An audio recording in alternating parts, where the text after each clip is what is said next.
Hello everyone, I'm Constance. Our topic is culture in Chinese architecture. We will use a representative building, Hong Kong Palace Museum, to analyze how Chinese architecture applied on the museum.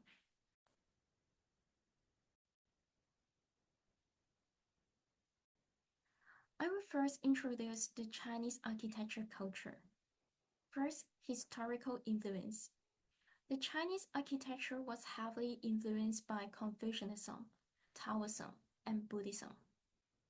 For the wooden structures, Chinese architecture applied joinery techniques without nails. The roof style also is Chinese unique architecture. The curved roof with upturned eave are iconic. We can diagnose the traditional Chinese building easily.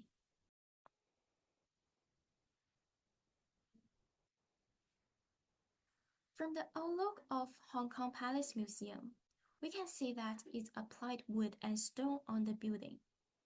It integrated modern and Chinese traditional techniques. And now I will pass to my groupmates to introduce the other parts.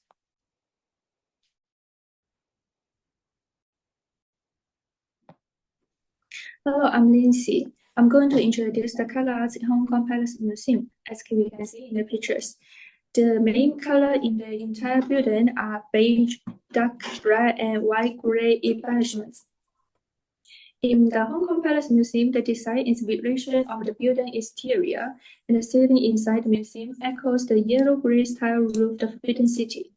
The red color used in the main entrance of the museum, the gates of the Shilin Pavilion, the entrance to all exhibition hall, and the lower floor, Hong Kong Jockey Club Lecture Hall. As for the use of gray, the wall adopts a gray tone that has been adjusted many times. The floor stone as well. There are also the white stone wall and the white wall streamlines. The colors in Hong Kong Palace Museum holds Taoist and Confucian culture. According to five-phase theory, yellow belongs to earth, so it means the earth bears everything on it. Yellow also is a symbol of imperial power in ancient China. That is sacrosanct and a symbol of union of heaven and humanity. Red is one of the five colors, matching fire, so Asian people believe it can drive away evil spirits and avoid evil. It also implies solemnity, happiness, and austerity, so it plays a key role in ancient Chinese architecture, like in the Forbidden City. As for gray, it is neither condescending nor too pure, so it was widely used since ancient times, like white platform and gray floor that we can see everywhere. It follows the Confucian thought, that is, the superior man is dignified but does not wrangle. Gray is used in the entire interior space in Hong Kong Palace Museum, not outside. It stands for order of priority in Confucian culture. That is what color arts is all about. I'm going to pass the next part to William.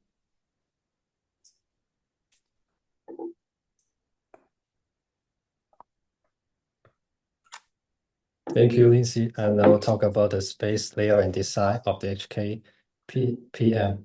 So let me talk about the appearance. It looks like a square tripod, which shows the idea of wide at the top and gathered at the bottom, also empty at the top and solid at the bottom. It also represents the idea of balance. Then we'll talk about the interior design.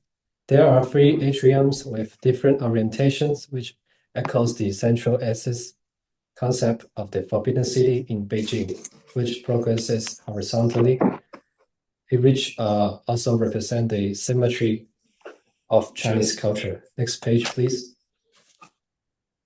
Then I'll talk about the interior design. The ceiling of the atrium is inspired by modern design to represent the glazed tiles on the roof of the Forbidden City of Beijing. From distance, it looks like a gauze or a bamboo curtain. Next page, please. So to conclude, HKPM is a miniature of different kinds of Chinese culture, religions, and art. Apart from its exhibits, its design language, space layout, choice of materials and colors altogether condense thousands of years of Chinese history. It reminds people of the Forbidden City of Beijing, but it is more like an inheritance in a modern way to enrich people's appreciation of Chinese culture, religion, and art.